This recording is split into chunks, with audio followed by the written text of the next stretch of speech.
este gobierno de coalición. ¿O tú qué piensas, Santiago Nieto? ¿Cómo estás? Buenas noches, gracias por estar por acá. Muy contento Todo de estar indica, contigo. ¿verdad? Que sí, podría ser. Vamos a ver.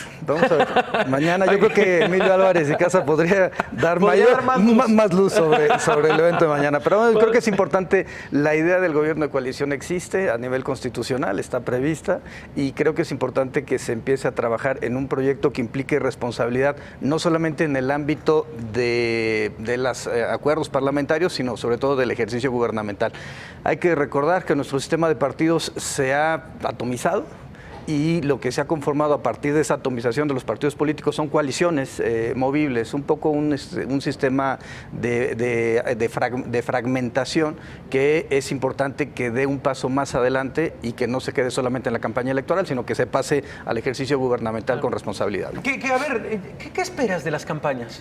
Porque la verdad es que yo no he sabido diferenciar las precampañas, la intercampaña y no sé qué venga con la campaña. ¿Qué espera Santiago Nieto de este espacio a partir del 30 de marzo? A ver, yo lo que creo es que vamos a tener campañas muy duras. Vamos a tener un proceso en el cual el gobierno federal, a partir de todas las secretarías de Estado, va a estar buscando incidir en los resultados de las elecciones con el condicionamiento de programas sociales. Vamos a tener una campaña electoral, ojalá me equivoque, en donde el tema de la violencia va a estar todavía presente, justamente, sí. Y donde el tema del financiamiento ilícito puede generar condiciones contrarias. ¿Cuál sería mi expectativa? Mi expectativa sería que la ciudadanía pudiera sobreponerse a todos estos efectos negativos, a la violencia, al financiamiento ilícito en las campañas electorales, al condicionamiento de los programas sociales, para tener una jornada electoral el 1 de julio que nos permita caminar en un sistema democrático. Sí se apuesta por la ilegalidad, sí se apuesta por la guerra sucia, por las campañas de desprestigio, por el uso de las redes sociales de forma ilícita, por el condicionamiento de programas sociales. Lo más seguro es que el 1 de julio tengamos un escenario de polarización. Creo que lo importante es empezar a revisar las plataformas electorales. ¿Y eso está en nuestra cancha? Yo creo que está en la cancha primero los partidos políticos, por supuesto del gobierno. El gobierno tiene que ser el primer responsable del cumplimiento de la ley, y lo que no puede generar es una sensación de que se va a utilizar toda la maquinaria para ayudar a un candidato en perjuicio de la y los otros candidatos de la oposición. Creo que por un lado tenemos que ver eso, y por otro lado ver cuáles son los mensajes que nos están dando los candidatos. Ajá. Un poco los spots que mencionabas hace un momento, habría que hacer como un análisis de por qué están surgiendo esos spots en este momento. A ver, ¿qué te parecieron? Ahí ya a través de redes sociales se dieron a conocer 3 spots específicamente, el de Ricardo Anaya, el cual le apuesta a la tecnología, es como la guía del spot en una oficina, él con un saco, sin corbata, hablando de tecnología, de lo que viene en el uso de materia tecnológica. A ver, vamos desgranando ese. ¿Qué te pareció ese? A ver, ¿por qué Ricardo Anaya establece esa estrategia? Por algo muy sencillo, lo que vivimos en la precampaña y lo que vivimos en la intercampaña. Pensemos en cuál era la estrategia un poco de MID y del PRI para la precampaña. Era posicionar a MID ante la ciudadanía y era pegarle a Ricardo Anaya para efecto de que Ricardo Anaya bajara del segundo lugar de las preferencias y poder después él convertirse, o el PRI convertirse en retador frente a Andrés Manuel López Obrador. ¿Qué fue lo que vimos en la intercampaña? Pues una campaña de desprestigio hacia Ricardo Anaya, dirigida inclusive por la propia Procuraduría General de la República en un hecho bastante lamentable, pero que no logró bajarlo. Entonces el mensaje de Ricardo Anaya es: el PRI ya se va.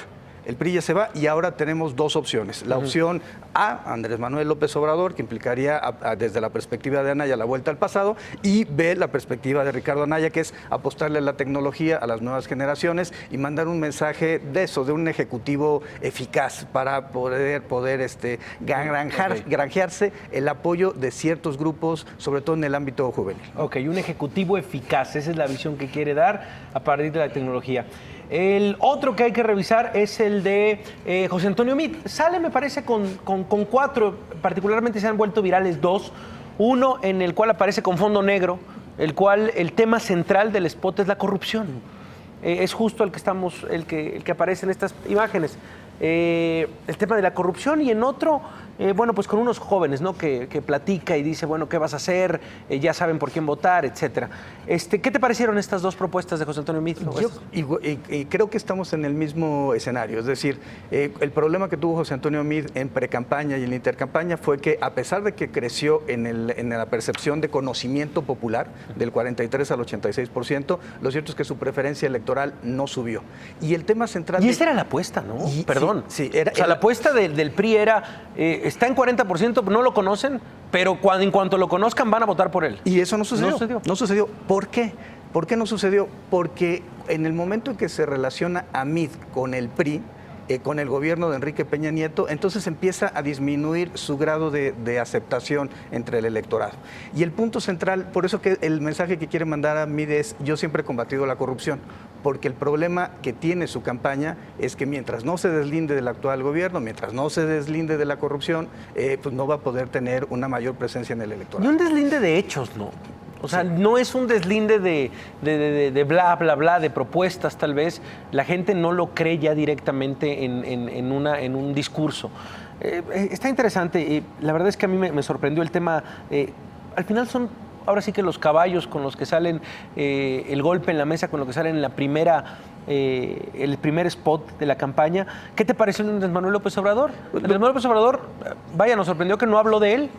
Sí, López Obrador lo que hace es presentar dos cosas, una idea de volver a lo mexicano y señalar que no va a ser Venezuela, porque precisamente de lo que se le está señalando a López Obrador es que sus medidas económicas podrían tener un desajuste de naturaleza económica. Entonces lo que él sale a decir es: esto no va a ser Venezuela. Y el segundo punto importante que menciona López Obrador tiene que ver con la construcción de la historia a partir de Juárez, a partir de Madero, a partir de los grandes líderes de la historia nacional, y después pedir el voto por el Congreso, que esto es una parte muy interesante. Me parece muy inteligente la medida, porque veamos los escenarios. Si hoy fueran las elecciones, según los datos que nos están dando las encuestas, Andrés Manuel López Obrador y Morena tendrían el triunfo. Sin embargo, faltan todavía 3 meses, vamos a la campaña electoral, pero hoy en día el Morena es el partido político que, si fueran las elecciones hoy, obtendría las minorías más grandes del Congreso. Las minorías más grandes. No tendría la mayoría absoluta, pero sí tendría la minoría más grande. Se calcula entre 30 a 36% de legisladores, diputados, senadores. ¿Y esto qué implicaría en un eventual triunfo de Andrés Manuel López Obrador? Que tendría que negociar con alguna de las fuerzas opositoras ahora en ese eventual escenario, que tendría que ser o con los duros del PRI, que están en sus listas de representación proporcional, o tendría que negociar con los panistas. Pase lo que pase, tiene que pactar. Yo creo que es importante, la política es de negociación y la política finalmente es acuerdo. Yo creo que tendrían que, si quiere él avanzar en muchas de las reformas que requieren mayoría calificada, va a tener que aliarse o pactar con alguno de los grupos políticos. Puede ser con el Frente, que sería lo natural, o puede ser con el PRI. Pero creo que ese es un tema relevante de cara a los resultados del proceso, porque gane quien gane, el gobierno va a ser un gobierno dividido.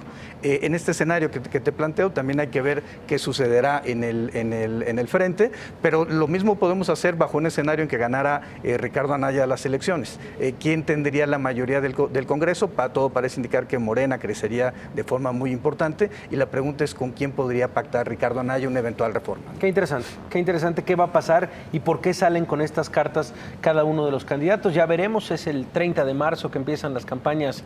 Ya vemos prácticamente a Margarita Zavala en la boleta, por lo menos es lo que ha adelantado el Instituto Nacional Electoral. Sin embargo, ¿qué te han parecido estas dos figuras, Jaime Rodríguez Calderón y Armando Ríos Peter? Hay un tema relevante. Ellos buscaron desde sus distintos ámbitos construir una candidatura independiente, pero creo que nos reflejan dos cosas. Uno, que la ley es absurda, y déjame plantearlo así.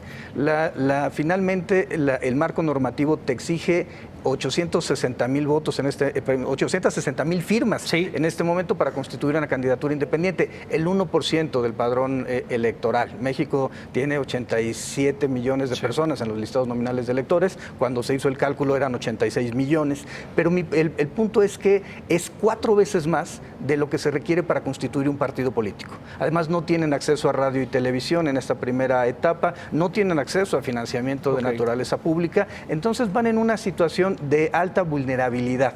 La candidatura independiente por eso no es viable en el país o cuesta tanto trabajo construirla. Además de que tenemos otro efecto negativo, que es atribuible únicamente a sus equipos de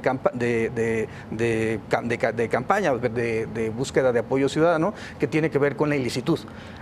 Ellos permitieron o no tuvieron el control suficiente para que sus auxiliares generaran toda esta cantidad de 811,000 firmas falsas, y esto es una conducta delictiva que además la Ley General en Materia de Delitos Electorales sanciona con 3 a 7 años de prisión en los términos de su artículo 13, fracción segunda. Es decir, no se pueden utilizar datos o archivos o documentos del listado nominal de electores para un fin ilícito, y evidentemente la falsificación, la simulación es un fin ilícito, ¿no? Bueno, pues vamos a revisarlo.